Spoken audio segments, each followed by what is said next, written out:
Hare Krishna. Welcome you all in the class. आज की class में आप सभी का बहुत बहुत स्वागत है। तो आज से पुरुषोत्तम मास जो है वो शुरू हुआ है। बहुत ही ऑस्पिशियस होता है। इसमें हम कोई भी भगवान की भक्ति करते हैं तो वो हमें कई गुना 16 लाख गुना करके कहते हैं ज्यादा फल प्राप्त होता है। तो पुरुषोत्तम मास में भक्त लोग बहुत अच्छे से भक्ति करते हैं, वाव लेते हैं। तो अधिक मास जो होता है वो मेटेरियलिस्टिक पॉइंट ऑफ व्यू से आप देखिए तो बिल्कुल बेकार होता है ना, क्योंकि आप इसमें कोई भी शुभ कार्य नहीं कर सकते। तो मेटेरियलिस्टिक लोगों से पूछे तो उनके लिए तो बड़ा ही बेकार होता है। लेकिन स्पिरिचुअल पॉइंट ऑफ व्यू से, क्योंकि अधिक मास ने कृष्ण की शरण ली थी तो कृष्ण ने अपना नाम दिया था उनको पुरुषोत्तम। भगवान का एक नाम है पुरुषोत्तम मास। तो भगवत गीता का पुरुषोत्तम अध्याय जो है उसको पढ़ सकते हैं और 84 गा सकते हैं, है ना। दीपदान किया जाता है भगवान को, गीता भागवतम पढ़ा जाता है, चैंटिंग की जाती है और धाम वास किया जाता है इसमें। तो इस तरह से हम कर सकते हैं और अपनी भक्ति को तीव्रता प्रदान कर सकते हैं। तो आज के जपा टॉक में महाराज ने जितने लोगों ने प्लेज लिया हुआ था उनको रिव्यू किया था और महाराज ने हम लोगों को भी कहा कि आप लोग जिन्होंने नहीं लिया वो लिखे बैठ के, पहले संकल्प लिखिए तब जाके होगा। तो मैं आप लोगों को भी कहती हूँ कि प्लीज राइट डाउन योर संकल्प पुरुषोत्तम मास का, है ना, और उसको लिखिए तभी तो कृपा होगी। तो गुरु महाराज की आज्ञा है। तो मेरा ये आप लोगों से रिक्वेस्ट है कि जो पुरुषोत्तम मास का जो भी संकल्प आपने लिया है, डू एंड डोंट्स, क्या करेंगे और क्या नहीं करेंगे, है ना, तो उनको आप पॉइंट आउट कीजिए, लिखिए और फिर हम लोग डिस्कस करें, ठीक है। तो इस प्रकार हम देखते हैं कि हम श्रील प्रभुपाद के स्मॉल बुक कंटिन्यू किए थे ईशोपनिषद। ईशोपनिषद में हम भूमिका पढ़ रहे थे और हमने वर्णन किया था कि मनुष्य में 4 प्रकार के दोष तो होते ही है ना ईशोपनिषद में। और हमने ये भी डिस्कस किया था थोड़ा सा कि जो ईशोपनिषद है ये यजुर्वेद का अंश है। और हमने ये भी देखा था कि किस तरह से परम सत्य को एक्सप्लेन करने के लिए 2 विभाग बनाए गए। परम सत्य का ज्ञान लेने के लिए जितने भी वैदिक नॉलेज है उनको 2 भागों में डिवाइड किया जाता है, श्रुति एंड स्मृति, है ना। तो श्रुतियां जो होती हैं जिसमें उपनिषद आते हैं, वेद आते हैं, है ना, तो ये जो होते हैं ये परम सत्य को जानने वाले होते हैं और इनके श्लोक जो होते हैं अपरिवर्तनीय होते हैं, मतलब इनका कोई परिवर्तन नहीं कर सकता, कोई कुछ लिख नहीं सकता, कोई टीका नहीं कर सकता। तो अपरिवर्तनीय होने के कारण इसकी श्रेष्ठता ज्यादा होती है और इसके पढ़ने वाले सोचते हैं कि जितने भी श्रुति है वो ज्यादा श्रेष्ठ है। तो दूसरा भाग होता है स्मृति, जिसमें कि सारे हमारे इतिहास, पुराण, पंचरात्रिक विधि, दार्शनिक तत्व जितने भी आते हैं सब स्मृति में। तो स्मृति में क्या होता है कि जो साधु संत होते हैं वो श्रुति के सिद्धांतों को सरल जनता तक पहुंचाने के लिए उनको कहानी के रूप में, काव्य के रूप में, इतिहास के रूप में वर्णन कर उनको एक्सप्लेन करते हैं कि कैसे उन सिद्धांतों को हम यूज करें। तो लेकिन क्योंकि ये डायरेक्ट भगवान के द्वारा स्मृतियां नहीं बोली जाती, इसलिए जो उपनिषद पढ़ते हैं वो इनको ज्यादा महत्व नहीं देते, ऑथेंटिक नहीं मानते, क्योंकि ये सीधे भगवान का नहीं है। तो अब हमने बताया था कि जितनी भी स्मृतियां होती हैं उनकी प्रॉब्लम क्या है कि भक्ति के जितने भी ग्रंथ हैं वो सब स्मृतियों में आते हैं। गीता है, भागवत है, चैतन्य चरितमृत है, और भी जितने इतिहास है, पंचरात्र है, मतलब जितनी भी चीजें आप देखेंगे तो उनके जनरली बुक्स जो है वो स्मृति में प्राप्त होते हैं। तो भक्ति की सर्वश्रेष्ठता सिद्ध करने के लिए हमें उपनिषद में ही ऐसा कोई ग्रंथ होना चाहिए जो ये स्थापित करे कि भगवान की जो भक्ति है, कृष्ण की भक्ति है, वो सुप्रीम है। और जो सुप्रीम पर्सनालिटी की उपनिषदों में बात की जाती है, परम सत्य की बात की जाती है, वो कृष्ण। इसलिए श्रील प्रभुपाद ने हमें स्मृतियां तो दी हैं, जैसे भगवत गीता दिया है, श्रीमद् भागवतम दिया है, महाभारत का अंश है, लेकिन ये सब क्या है? स्मृतियां। तो श्रील प्रभुपाद ने ये बात जानते थे, स्कॉलर हैं श्रील प्रभुपाद, तो उन्होंने उपनिषद से हमें सबसे पहला उपनिषद ईशोपनिषद दिया। और मैंने बताया आप लोगों को ईशोपनिषद के ही श्लोकों से श्रील प्रभुपाद ने प्रूव किया कि ये जो परम सत्य की व्याख्या की जा रही है कौन? ये कृष्ण है, ये supreme personality of God head है, और भक्ति के द्वारा ही केवल भगवान को जाना जा सकता। ये उपनिषद से ही उन्होंने जो है एस्टैब्लिश कर दिया, उसमें कहीं भी स्मृति के श्लोकों को उन्होंने उद्धृत नहीं किया। This is the beauty of Srila Prabhupada. तो हमने वो पूरा एक्सप्लेन देखा था, आप लोग वो चार्ट अपने पास अगर स्टोर किया है तो रख सकते हैं, और आने वाले जो रिकॉर्डिंग्स हैं उसमें भी डाल सकते हैं ताकि लोग उसको देख सकें, और पद्मा माता जी को भी शेयर कर सकते हैं, वो माता जी उसको देख लें। तो परम सत्य को या वैदिक ज्ञान को दो भागों में बांटा गया है, श्रुति और स्मृति। तो श्रुति मैंने बताया अपरिवर्तनीय है, और स्मृति जो होता है परिवर्तनशील होता है ना। और हमारे जो श्रील प्रभुपाद है हमें दोनों ग्रंथ दिए हैं, स्मृति भी दी है और उपनिषद भी दी है। हम किसी पर भी बात करके भक्ति की सुप्रीमेसी को स्थापित कर सकते हैं कि कृष्ण कॉन्शियसनेस जो है जीवन में सबसे ज्यादा जरूरी है। तो हम जब इसकी भूमिका पढ़ रहे थे तो हमने आप लोगों से डिस्कस किया था कि उपनिषद का मतलब क्या होता है। उपनिषद का मतलब होता है निकट आकर नीचे बैठना, है ना। तो जब हम किसी योग्य परंपरा से गुरु प्राप्त होते हैं तो उनसे विनम्र भाव से जिज्ञासा करनी चाहिए, उनकी सेवा करके उनकी जिज्ञासा करनी चाहिए। ऐसा क्यों बताया गया है? क्योंकि भगवान की भक्ति रूपी जो उनके पास जूल्स है ना, जो भगवान की भक्ति के संबंधी जो उनके पास उपहार है, तो भक्ति जो होती है वो भक्तों के हृदय में होती है ना, बुक्स में नहीं होती है भक्ति, है ना। भक्ति शुद्ध भक्तों के हृदय में कैद होती है। तो जब हम उनकी सेवा करते हैं तो वो अपने हृदय के भगवान को आप में ट्रांसफर करते हैं। तो कोई अपनी बहुत बहुमूल्य चीज आपको क्यों देगा? जब आपसे प्रेम करेगा, है ना। जब आपसे प्रेम करेगा, आप उनको प्रसन्न कर पाएंगे, आप विनम्र रहेंगे, तभी तो वो अपना खजाना देगा आपको, है।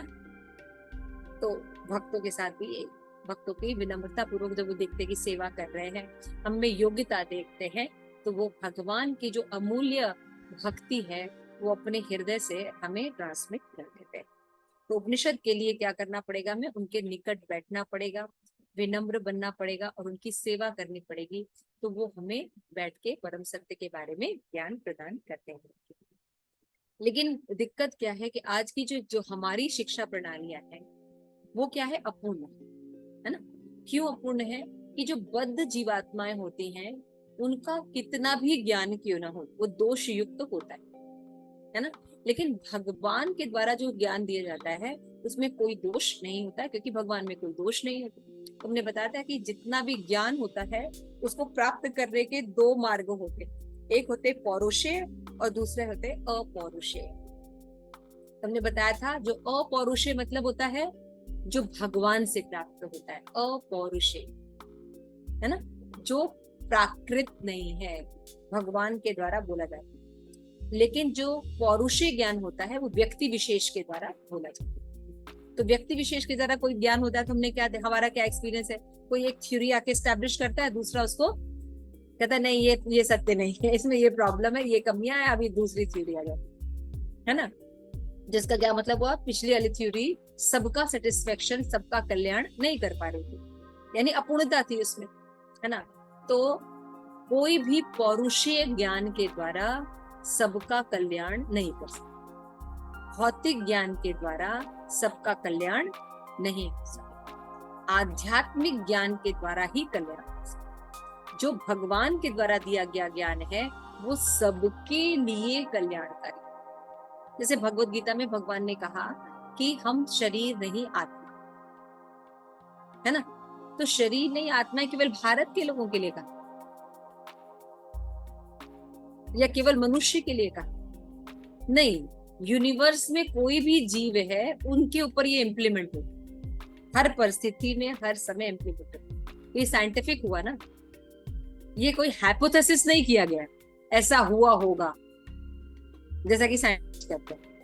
यहाँ पे तथ्य को बताया ऐसा है, हम शरीर नहीं आत्मा है। आप अगर सर्च करेंगे तो आपको पता भी चल जाएगा कि आप शरीर नहीं आत्मा।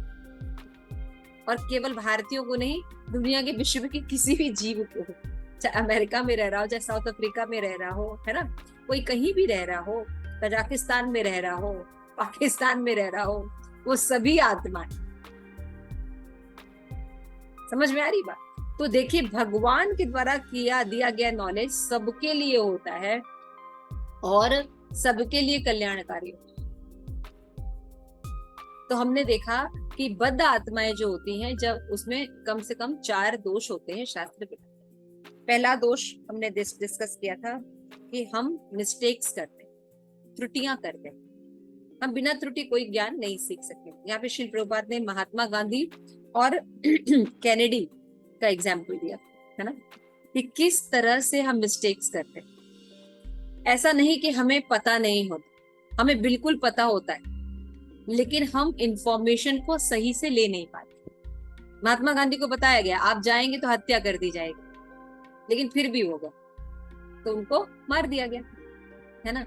इसी तरह कैनेडी थे, राष्ट्रपति थे, उनको भी जो थे उनको मना किया उनके जो गार्ड्स ने कि आप बहुत ज्यादा नजदीक मत जाइए, आपको मार दिया जाएगा। लेकिन उन्होंने सोचा नहीं, हमारे पास तो बहुत फोर्स है, अमेरिका की फोर्स है, इनको कौन मार हटा सकता है। लेकिन क्या हुआ, उनको भी मार दिया गया।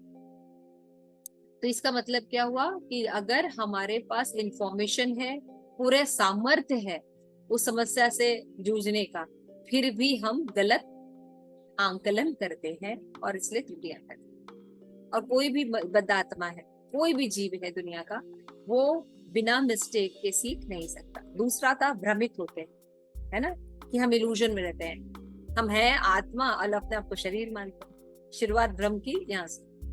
तीसरा होता है कि हमें धोखा देने की प्रवृत्ति, चीटिंग प्रोपेंसिटी सबके अंदर होती है ना। हम अपने आप को बहुत बुद्धिमान शो करना चाहते हैं, हम बहुत बड़े भक्त हैं, हमेशा यही शो करना चाहते हैं, है ना। और हम होते एक नंबर के मूर्ख हैं, क्योंकि अगर हम मूर्ख नहीं होंगे तो मटेरियल वर्ल्ड में क्या कर रहे हैं? पहला क्वेश्चन, जेल में कर क्या रहे हैं अगर हम बहुत अच्छे थे तो, और बाकी दुनिया गलत थी तो? हम यही कहते ना कि हम बहुत अच्छे थे, आसपास के लोग बहुत गलत थे हमारे। तो जब आसपास के लोग गलत है और हम सही थे, तो हमें तो भगवत धाम में होना चाहिए था। हम मटेरियल जगत में जेल में क्या कर रहे हैं? तो हमें यही नॉलेज नहीं है कि हम भी यही कल्प्रिट है। तो धोखा देने की प्रवृत्ति की मूल प्रवृत्ति कहाँ से उत्पन्न होती है? जब हम ये भूल जाते हैं कि हम भगवान के, हम अपने आप को इस जगत का मानते हैं। समझ रहे हैं? तो जैसे ही हम आपको भगवान के अंश के रूप में स्वीकार करते हैं, हमारे धोखा देने की प्रवृत्ति सबके प्रति कम हो जाती है। आप किसको चीट करेंगे बताइए? मान लीजिए आप कोई अच्छे पोस्ट पर भी चले गए, भक्त बन गए, तो आप किसी से धोखाधड़ी करेंगे, भ्रष्टाचार करेंगे, नैतिक मूल्यों का हनन करेंगे? आप जहां तक हो सकेगा नहीं करेंगे। किसी का शोषण नहीं, पोषण करने की कोशिश करेंगे। सीधी सी बात है ना। देखें कहाँ पे जड़ है। हम सोचते हैं भ्रष्टाचार को ऊपर से मिटा देंगे, लोगों को दंड दे देंगे, जेल दे देंगे कुछ लोगों को, तो भ्रष्टाचार मिट जाएगा। भ्रष्टाचार मिट ही नहीं सकता, क्योंकि हर व्यक्ति में भ्रष्टाचार है और उसकी जड़ है ये अपने आप को इस जगत मटेरियल वर्ल्ड का अंश मानना। फोर्थ हमारा है कि हमारी इंद्रियां सीमित है ना। हम एक डिस्टेंस तक ही देख सकते हैं, हम एक डिस्टेंस तक ही महसूस कर सकते हैं, और हमारी एक इंद्री एक ही कार्य करती है। आंख देखने का ही कार्य करेगी, नाक सूंघने का कार्य, लेकिन भगवान की एक इंद्री सब कार्य कर लेती है ना। तो इसलिए हमारी इंद्रियां सीमित हुआ। फिर हमने देखा था कि हमें हिंदू टाइटल दिया गया है, लेकिन हम हिंदू नहीं, हमारा धर्म सनातन धर्म है ना। और सनातन धर्म की क्या विशेषता है कि सनातन धर्म जो है वर्णाश्रम धर्म पर स्टैब्लिश है। तो 4 प्रकार के वर्ण होते हैं, 4 प्रकार के आश्रम होते हैं। तो ये वर्ण आश्रम में शरीर और आत्मा दोनों का विकास होता था। वर्ण के आधार पर हमारे शरीर का विकास होता था और आश्रम के आधार पर हमारे आध्यात्मिक उन्नति होती थी। तो वर्ण के हिसाब से क्या होता था? ब्राह्मण है, क्षत्रिय है, वैश्य है, शूद्र है ना। और आश्रम के हिसाब से क्या होता है? व्यक्ति पहले ब्रह्मचारी बनेगा, फिर वानप्रस्थ, फिर सन्यासी। गृहस्थ भूल गए ब्रह्मचारी, गृहस्थ, वानप्रस्थ और सन्यास।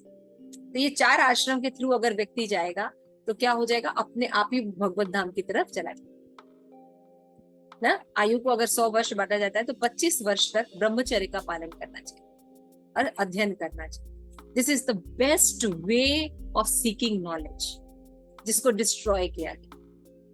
आज नॉलेज के नाम पे, कॉलेज के नाम पे आप देखिए क्या है, एक तो नॉलेज भी शरीर लेवल पर है, धोखा देने वाला है ना, और दूसरा क्या है, भ्रष्टाचार है नॉलेज लेने में ही। कॉलेज में ही बच्चे सब कुछ करने लगते हैं है ना। तो ब्रह्मचर्य के थ्रू पालन करके जब हम नॉलेज लेते हैं परम सत्य का, तो बाकी क्वालिटियां, बाकी चीजें अपने आप मैनिफेस्ट होती हैं। हमारे जितने भी अलग अलग साधु संत थे, उनके जो रिसर्च वर्क हैं, उनसे ऊपर आज तक कोई रिसर्च वर्क हुआ ही नहीं किसी भी क्षेत्र में। तो परम सत्य को जानने का मतलब ये नहीं होता है कि हम अंधविश्वास कर रहे हैं, जैसा कि हिंदू धर्म में लोग भक्ति करते हुए देखते तो उसको भक्ति मान, वो भक्ति नहीं है, वो तो सकाम कर्म है। समझ में आ गया। तो यहाँ तक हमने डिस्कस किया था। उसके बाद हमने डिस्कस किया था कि भक्ति को अगर हमें समझना है तो उसमें श्रद्धा का होना बहुत जरूरी। अब आध्यात्मिक जगत के बारे में आपके पास कोई नॉलेज नहीं, तो वैदिक ग्रंथों में जो चीज बताई गई है और भगवान की तरह बताई गई है, तो वो सत्य ही होती है। ऐसा विश्वास और श्रद्धा होने पर ही हम वैदिक ज्ञान ले सकते हैं, और हमारे पास कोई रास्ता है। श्री प्रभुपाद एग्जाम्पल देते हैं गोबर का। तो काऊ का जो गोबर होता है, गाय का जो गोबर होता है, वो शुद्ध होता है, उसमें रोगाणु नाशक शक्ति पाई जाती है। लेकिन बाकी किसी मल से नहीं, कुत्ते का मल नहीं लिपा जाता है गाय का मल लिपा जाता है। तो आजकल जैसा कि हम सब देख रहे हैं, डॉग कल्चर होता जा रहा है ना। आप लोग भी देख रहे हो कि लोग अब डॉग कल्चर को बहुत ज्यादा बिलीव करेंगे। इसको कुत्ता मत कहो, तो क्या कहें, कुत्ते को कुत्ता ना कहें। इस बात पे लड़ाई होती है, इसको कुत्ता मत कहो तो क्या कहें, मतलब कुत्ते को कुत्ता ना कहा जाए तो क्या है ना। तो हम डॉग लवर तो बन रहे हैं, लेकिन बाकी पशुओं को खा रहे हैं। कुत्ते को मारो नहीं, कुत्ते को ये मत करो, कुत्ते को वो मत करो, ठीक है। तो डॉग के प्रति तो हमारी संवेदना जाग रही है, लेकिन बाकी जानवरों को तो मार के खा रहे हैं। मुर्गी को खा रहे हैं, बकरी को खा रहे हैं, गाय को खा रहे हैं, वहां ये संवेदना क्यों नहीं। तो केवल डॉग लवर मत बनिए, सभी जीवों के लवर बनिए। सब में आत्मा है ना। तो हमें वेजिटेरियन बनना चाहिए। अच्छा स्लोगन है ना, डॉग लवर मत बनिए। सिर्फ सुनिए, कह सकते हैं डॉग लवर मत बनिए, आप सभी जीवों के प्रति दया दिखाइए। तो वेजिटेरियन बनिए, है ना। सबसे पहले वेजिटेरियन बनिए।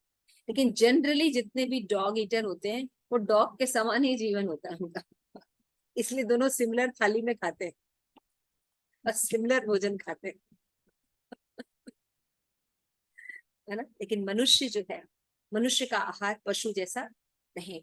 अगर हम मनुष्य रहकर भी पशु जीवन की तरह जीते हैं, आहार निद्रा भय मैथुन में, तो हमें बार बार इसी जीवन में आना पड़ेगा। श्री प्रभुपाद कहते हैं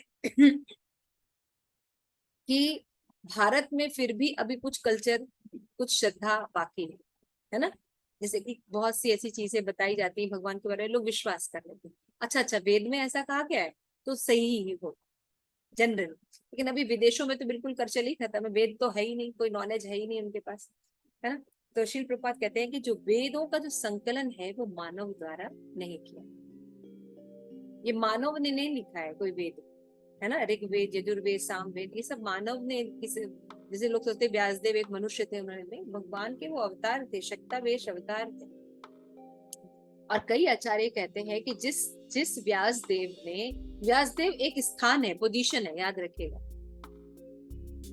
व्यास कोई एक व्यक्ति नहीं है, व्यास एक पोजीशन, जैसे प्रधानमंत्री एक पोजीशन है ना, उसमें कई लोग ऐसे। तो व्यास जो है एक पोजीशन है। तो जिस व्यास ने वेदों का सारा 4 भाग किए और उनको रिटन रूप में प्रदान किया, तो उस व्यास में कहा जाते हैं, कई आचार्यों ने टीका लिखी है कि वो व्यास साक्षात कृष्ण खुद आए व्यास के रूप में और उन्होंने सारे कार्य। तो हम समझ सकते हैं कि ये अपौरुषेय ज्ञान है। क्यों? क्योंकि वेदों में जो ज्ञान दिया गया है वो ज्ञान सब, इसको लगता है कि ये विरोधाभास है या हमको समझा नहीं जा रहा है, लेकिन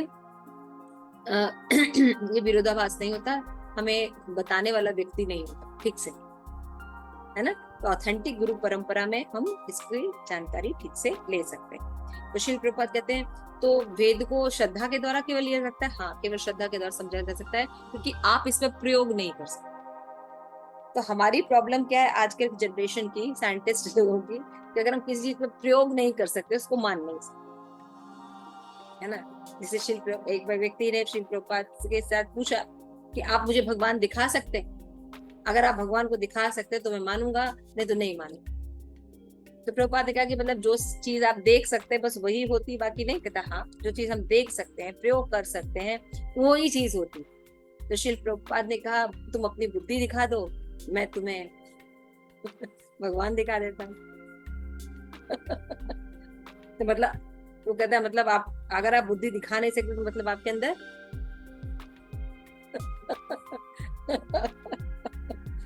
उस व्यक्ति के पास कोई जवाब नहीं था। दुनिया में ऐसी बहुत सी चीजें हैं, है ना। जैसे कोई व्यक्ति मर जाता है तो उसका पूरा शरीर रहता है ना, लेकिन क्या चीज थी? शरीर तो पूरा है, पूरा अंग है जिसके साथ हम दिन भर, लेकिन उसके अंदर जो आत्मा नहीं है ना, समझ रहे हैं। तो आत्मा को कैसे दिखाएंगे? आपके पास कोई इक्विपमेंट सही नहीं वैसे, तो इसको केवल श्रद्धा के द्वारा ही समझा जा सकता है, इसको प्रयोग नहीं किया जा सकता। वैसे श्रील प्रभुपाद बड़ा अच्छा एग्जाम्पल दिए हैं इसमें कि यदि कोई व्यक्ति ये जानना चाहता है कि मेरा पिता कौन तो रिसर्च करते रहिए, और इतना आयु भी नहीं है कि पूरी दुनिया के लोगों का रिसर्च करके आप पता कर पाएंगे। तो बेस्ट सोर्स क्या है? आपकी माँ। अपनी माँ से पूछिए आपका पिता कौन है, 1 मिनट में पता चल जाएगा। सीधी सी बात है ना, सिंपल सी बात है। उसी से जो वेद होते हैं ये माता के समान होते हैं और ये हमें पिता का डायरेक्शन बताते हैं। तो सब समस्त वेद हमें बताते हैं कि पिता जो है हमारे कृष्ण है।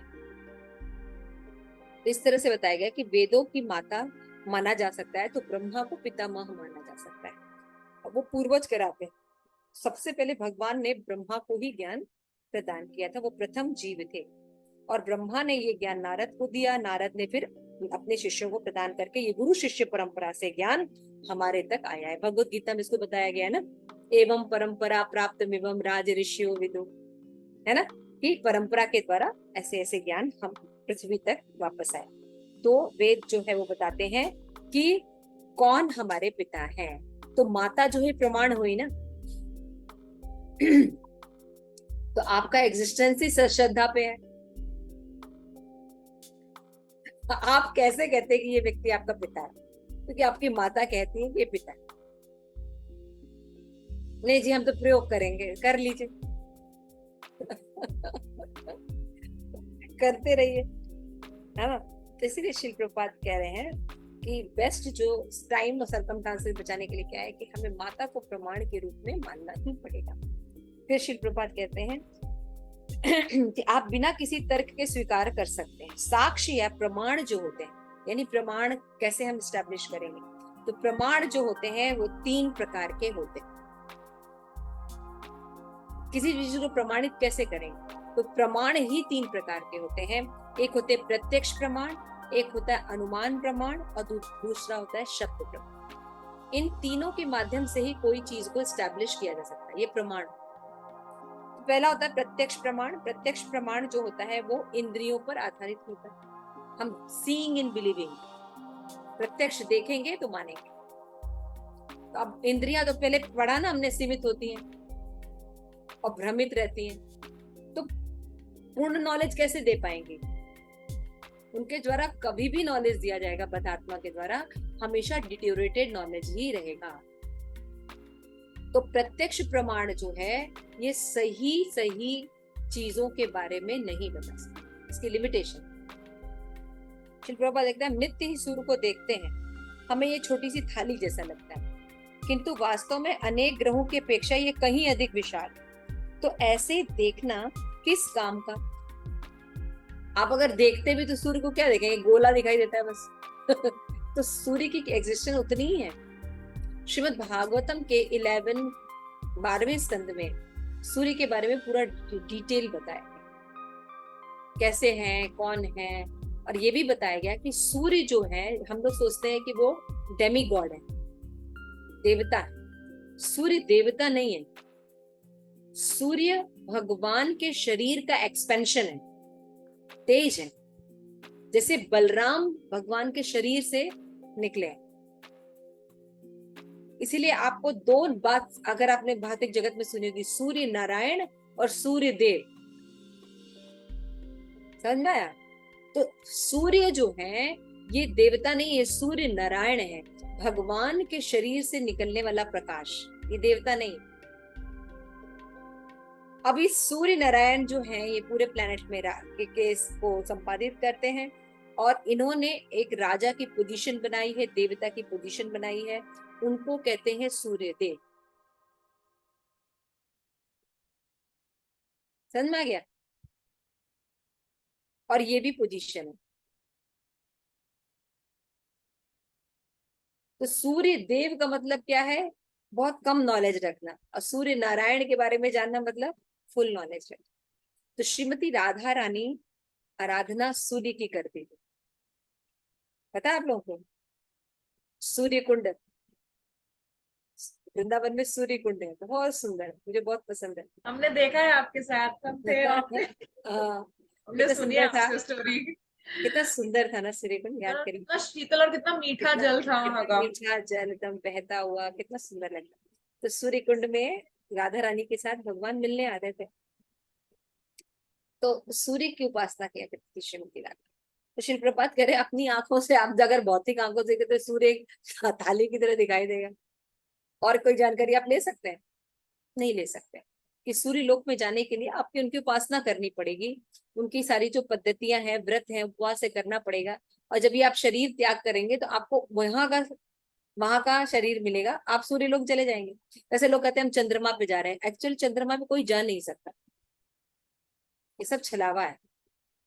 शिवप्रभात कहते हैं कि चंद्रमा के आगे एक राहु नाम का ग्रह है, वहां तक लोग पहुंचते हैं, चंद्रमा पर इस तरह से नहीं पहुंचा जा सकता।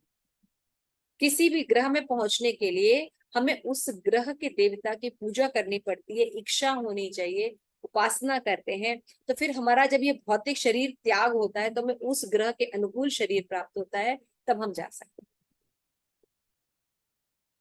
तो this is the way to go. ठीक है? तो शिल प्रभुपाद क्या करें, अतः हमें पुस्तक पढ़नी होगी, तब हम सूर्य के विषय में समझ सकते हैं। ये प्रत्यक्ष अनुभव अपूर्ण है। समझ में आ गया? प्रत्यक्ष प्रमाण अपूर्ण क्यों है? क्योंकि इंद्रियों पर बेस्ड है और इंद्रियां अपूर्ण है, हमारी भौतिक इंद्रियां अपूर्ण है। तो जब अपूर्ण इंद्रिय से कोई भी नॉलेज रखा जाएगा तो वो तो भ्रमित ही होगा ना, पूर्ण कैसे देखेगा वो? अब दूसरा जो प्रमाण है जिसके द्वारा चीजें स्टैब्लिश की जाती है वो है अनुमान, हाइपोथेसिस करते हैं ना आप साइंस में, कि ये प्रॉब्लम है, इसका हाइपोथेसिस ये हो, फिर हम उसको प्रयोग करते हैं, तो या तो वो प्रूफ होता है या तो नहीं प्रूफ होता, अनुमान के द्वारा चलता। तो ये जो अनुमान हम लगाते हैं ये इंद्रियों के बेस पर ही तो लगाते हैं, है ना? पद्मा माता जी क्लियर हो रही है बात? क्लियर हो रही है? आप अनुमान कैसे लगाएंगे? अपनी इंद्रियों के बेस पर ही ना। और पहले ही प्रूफ हो चुका है कि इंद्रियां अपूर्ण है और उनके द्वारा जो ज्ञान है वो, तो अनुमान ज्ञान कहाँ से ऑथेंटिक होगा?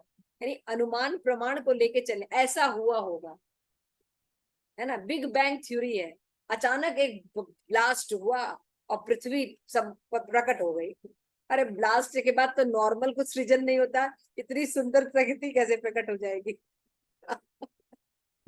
नहीं, ऐसा हुआ होगा। अरे ऐसा कैसे हुआ होगा? भागवतम पढ़ी, सृष्टि कैसे हुई, भगवान बता रहे हैं, और वो चीज ऑथेंटिक भी लगती है। नहीं तो अनुमान प्रमाण जो है वो भी त्रुटि युक्त हुआ। यानी अनुमान प्रमाण से जितने भी सिद्धांत हैं वो क्या हो गए? अब बचा एक प्रमाण, वो है शब्द प्रमाण। और शब्द प्रमाण ही सबसे अच्छा प्रमाण है, क्योंकि इसमें शब्द दिए जाते हैं। ये शब्द गुरु शिष्य परंपरा से एज इट इज दिए जाते हैं, इसलिए ये ज्ञान जो है, ये प्रमाण जो है, ये सबसे ज्यादा ऑथेंटिक है। अब देखिए, भगवान का ये जो भगवत गीता का ज्ञान है, करोड़ों वर्ष पहले सूर्य देव को दिया था भगवान, और आज आप भगवत गीता उठा के वही श्लोक पढ़ रहे हैं। है किसी के अंदर इतनी शक्ति? है? 500 साल पहले का ज्ञान तो मिलेगा नहीं। अभी 3000 साल पहले का ज्ञान निकालिए, किसके पास तो पहले तो सभ्यता ही नहीं थी। वो कहते 3000 पहले सभ्यता ही नहीं, है ना। अभी जब सारे प्रमाण मिल रहे हैं पृथ्वी के अंदर से, तो सबकी हवा खराब है कि अरे नहीं, 5000 साल पहले ये ऐसा सभ्यता था ऐसे बर्तन थे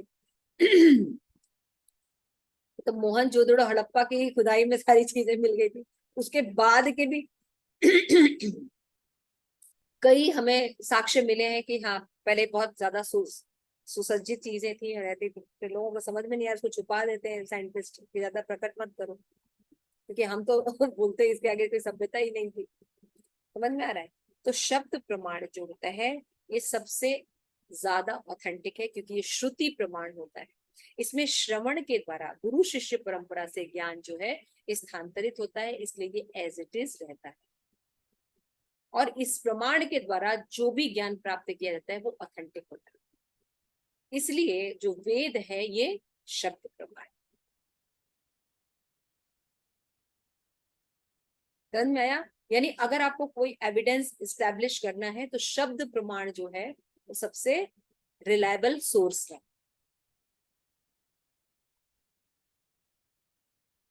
दिव्य ज्ञान इस ब्रह्मांड के उस पार से आया हुआ ज्ञान है। अब हम बात किसकी कर रहे हैं? परम सत्य के बारे में। तो परम सत्य तो भौतिक जगत के है नहीं, तो भौतिक जगत के प्रमाण से आप कैसे आध्यात्मिक को सिद्ध कर देंगे? समझ रहे हैं? अगर कोई चीज सच्चिदानंद है तो उसके लिए सच्चिदानंद प्रमाण भी तो होना चाहिए। सच्चिदानंद प्रमाण को भौतिक प्रमाण से आप कैसे सिद्ध कर सकते? इसीलिए श्री प्रभुपाद कहते हैं ब्रह्मांड के भीतर तो भौतिक ज्ञान है, इस ब्रह्मांड के परे दिव्य ज्ञान है। हम ब्रह्मांड के अंतिम छोर तक कभी नहीं जा सकते, तो भला हम आध्यात्मिक जगत तक कैसे जा सकते हैं? इस मटेरियल जगत में ही हम पूरा नहीं जा सकते, तो हम स्पिरिचुअल वर्ल्ड की तो बात ही छोड़ दीजिए।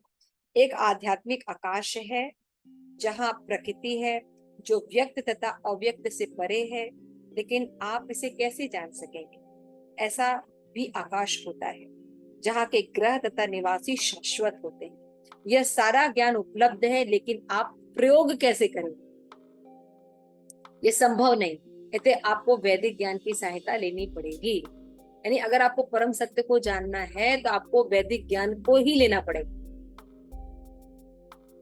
यह वैदिक ज्ञान कृष्ण भावनाभित आंदोलन, हम इस ज्ञान को सर्वोच्च अधिकारी कृष्ण से ग्रहण करते हैं, और कृष्ण को सभी वर्ग के लोग सर्वोच्च प्रमाण के रूप में स्वीकार करते हैं, है ना। दो प्रकार के आध्यात्मवादी होते हैं, एक निर्विशेष होते हैं, एक मायावादी। वे सामान्यतः वेदांती कहलाते हैं, जिन्हें शंकराचार्य प्रमुख है ना। एक पहले प्रकार के कौन से होते हैं? आध्यात्मवादी, जो निर्विशेष या मायावादी। इनके आचार्य होते हैं शंकराचार्य, ठीक है ना। और दूसरे प्रकार के लोग होते हैं वैष्णव, जैसे रामानुजाचार्य, मध्वाचार्य, विष्णु संप्रदाय। तो चारों संप्रदाय के नाम श्री प्रभुपाद ने ले लिए। शंकर संप्रदाय तथा वैष्णव संप्रदाय दोनों ने ही कृष्ण की पूर्ण पुरुषोत्तम भगवान के रूप में स्वीकार किया। शंकराचार्य को निर्विशेषवादी माना जाता है, क्योंकि उन्हें निर्विशेषवाद या निराकार ब्रह्म का उपदेश दिया जाता है। लेकिन ये तथ्य है कि प्रच्छन्न साकारवादी थे। उन्होंने भगवत गीता में अपने भाषण में लिखा है कि पूर्ण पुरुषोत्तम भगवान नारायण इस दृश्य से परे हैं, और आगे भी इसकी पुष्टि की है कि वे पूर्ण पुरुषोत्तम भगवान नारायण स्वयं कृष्ण है। वे देवकी तथा वसुदेव के पुत्र हैं, पुत्र के रूप में अवतरित हुए थे। तो उन्होंने उनके माता पिता के नामों का विशेष रूप से किया। अतः सभी आध्यात्मवादी कृष्ण की को पूर्ण पुरुषोत्तम भगवान के रूप में स्वीकार करते हैं, लेकिन श्री प्रभुपाद ने कितने आराम से एस्टैब्लिश करते हैं। पहले बताया मायावादी की दो कैटेगरी होती है, एक मायावादी होते हैं और दूसरे होते हैं वैष्णव। तो वैष्णव तो मानते ही हैं Krishna the supreme personality of God है। अब वहां पे श्री प्रभुपाद ने मायावादियों का लीडर शंकराचार्य को बताया, और शंकराचार्य भी ये बात को एक्सेप्ट करते हैं कि जो नारायण है वो इस जगत के परे है। है ना, क्योंकि वो भगवान है, सच्चिदानंद, है ना, परे हैं, और वो नारायण ही कृष्ण, और उनसे ही सारी उत्पत्ति और सब कुछ होता है। क्लियर हो गया? यानी दोनों दोनों पार्ट एक बात को मान रहे हैं कि Krishna is the supreme personality of God. Clear हो गया? कोई कंफ्यूजन है अभी तक? हमने क्या किया, पहले 4 दोष देखे, है ना, 4 दोषों के बाद हमने देखा कि किस तरह जो वैदिक ज्ञान है वो अपौरुषेय है ना। उसके बाद हमने देखा कि किस तरह वेद जो है माता है और वो हमें पिता की ओर बता सकती है। फिर हमने देखा कि यदि हमें कोई भी साक्ष्य या प्रमाण को एस्टैब्लिश करना है तो ये 3 प्रकार के होते हैं, प्रत्यक्ष, अनुमान और शब्द। प्रत्यक्ष अनुमान प्रभु की लिमिटेशन है, इसलिए साक्ष्य को प्रेजेंट करने में वो सक्षम नहीं है, और शब्द प्रमाण जो है वो अल्टीमेट है, क्योंकि ये भगवान के द्वारा एस्टेब्लिश किया जाता है, गुरु शिष्य परंपरा से आ गया था। उसके बाद हमने देखा कि श्रील प्रभुपाद कहते हैं कि आध्यात्म वाले 2 प्रकार के लोग होते हैं, मायावादी होते हैं और वैष्णवास होते हैं। तो वैष्णव तो कृष्ण को मानते ही हैं, 4 संप्रदाय के लोग, कृष्णा जो सुप्रीम पर्सनालिटी ऑफ गॉड है, पुरुषोत्तम भगवान है। लेकिन मायावादी के जो आचार्य हैं, शंकराचार्य, वो भी ये बात को स्वीकार करते हैं कि कृष्णा जो सुप्रीम पर्सनालिटी ऑफ गॉड है।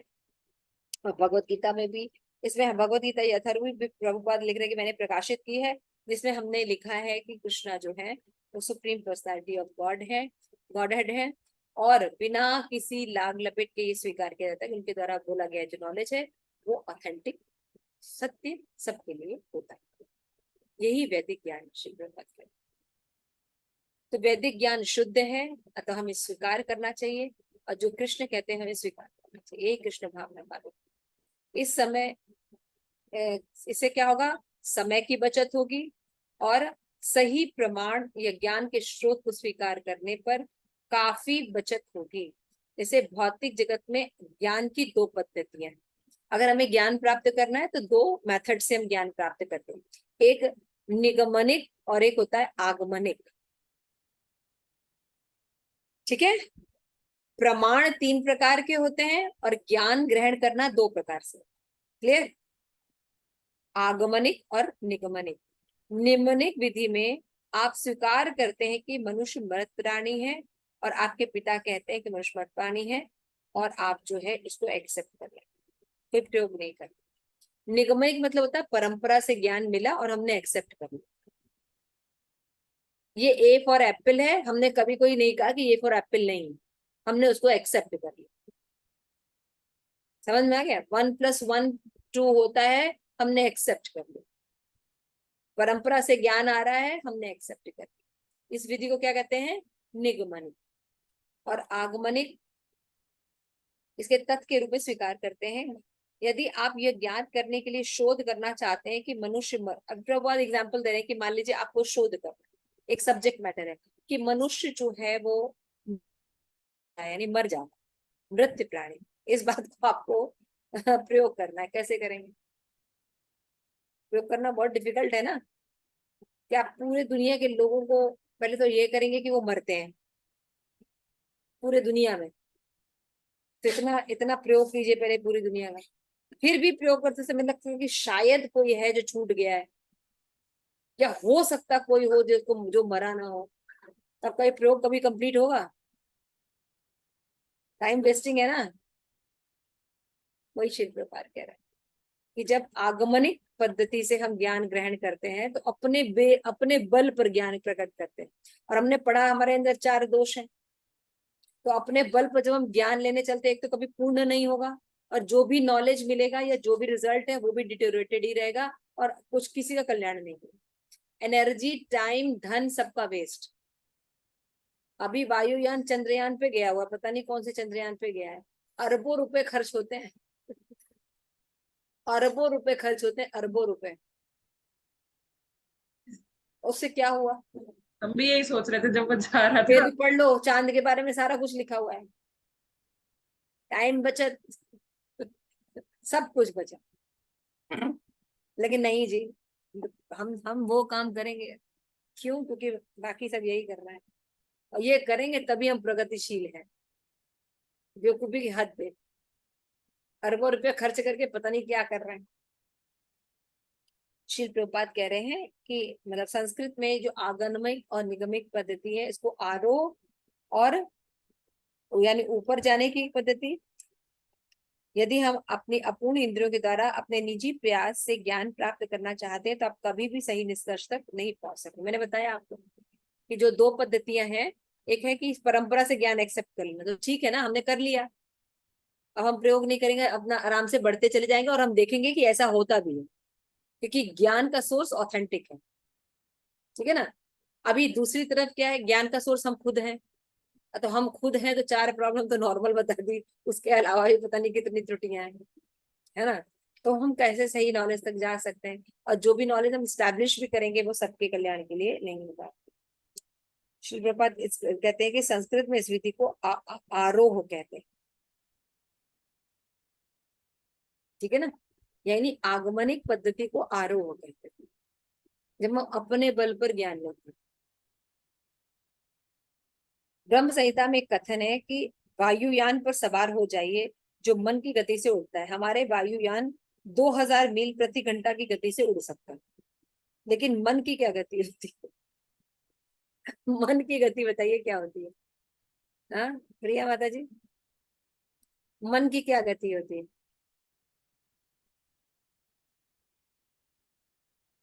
मन की गति। बहुत तेज होती है ना। अच्छा हाँ। आप अपने मन से अभी बैठे बैठे कहाँ भी चले जाएंगे, लेकिन वायुयान से कहाँ जाएंगे? 2000 मील प्रति घंटा की तरफ से ही चलेंगे।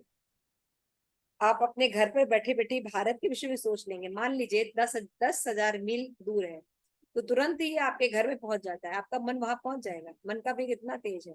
इसलिए कहा जाता है कि यदि आप लाखों वर्ष की इस गति से यात्रा करें तो भी आप पाएंगे कि आध्यात्मिक आकाश असीम है। भाई इस जो चांद तक गए हैं, कितना उनके पास फ्यूल है, कितने दिन तक रहेंगे और कितने ब्रह्मांड और ग्रह को जान सकते हैं। आप समझ रहे हैं? उनको वापस लौट के आएंगे और यही कहेंगे तो असीम है, असीम है ना।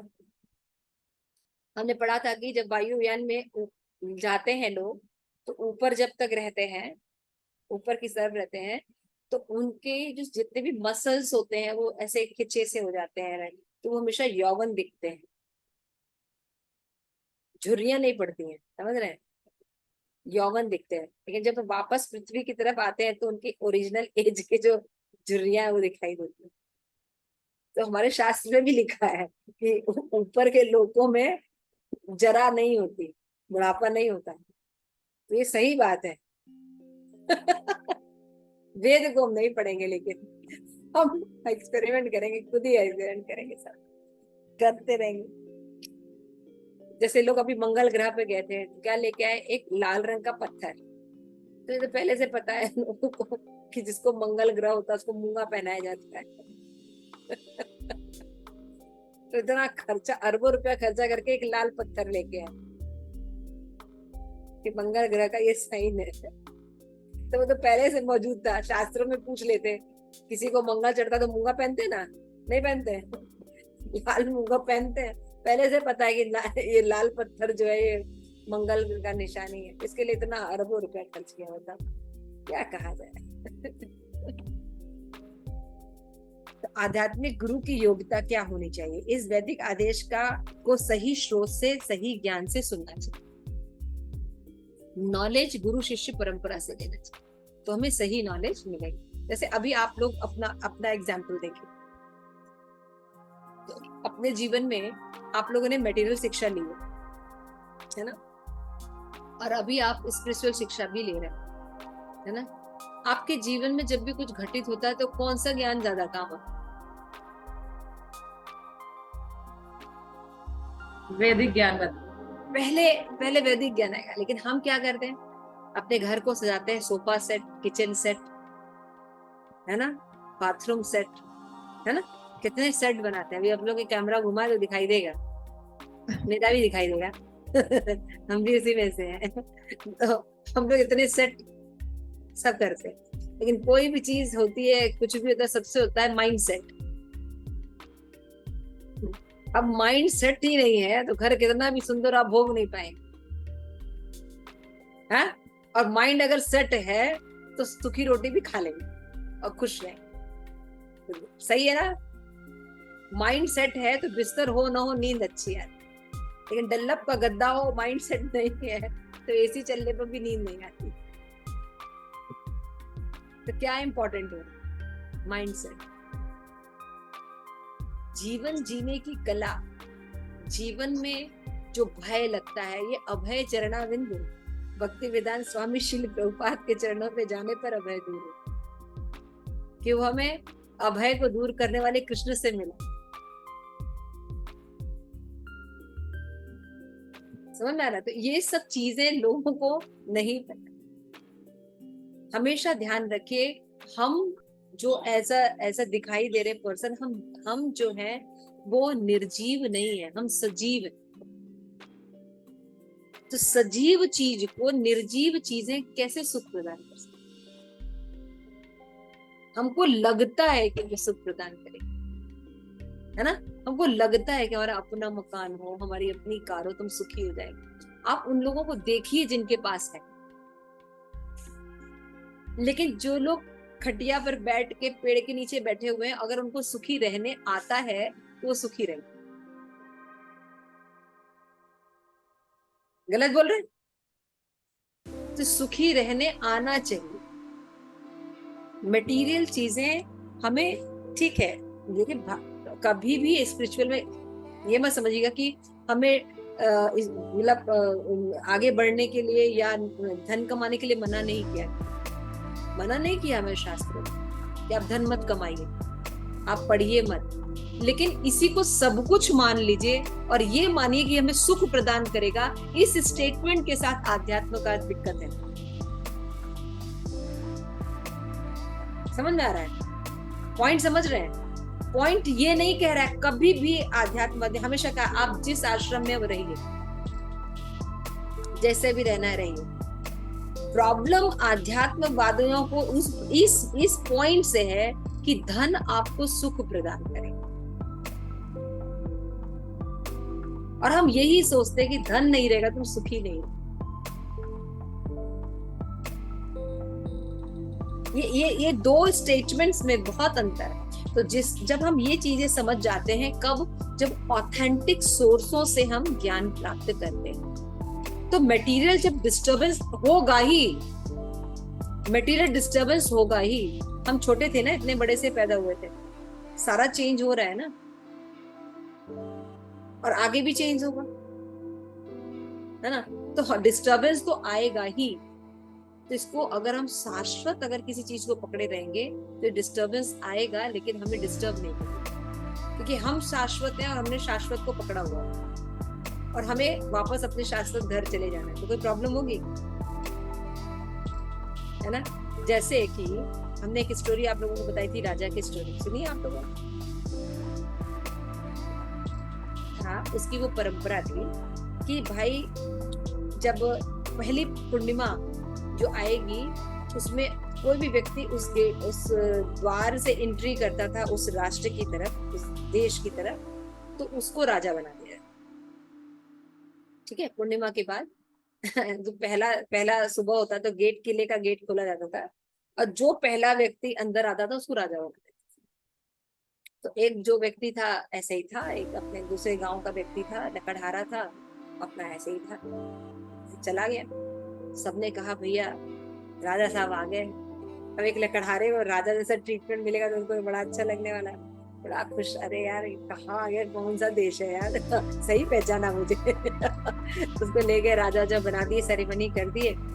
तो वो उसकी जो वाइफ थी, लकड़हारे की वाइफ, वो बहुत इंटेलिजेंट थी। वो हमेशा उसको कहती थी कि अगर जीवन में कभी भी अचानक सुख मिले तो डाउटफुल हो जाना, संदेह करना, क्यों मिल रहा है, थोड़ा सा जो क्यूरियोसिटी डेवलप करना।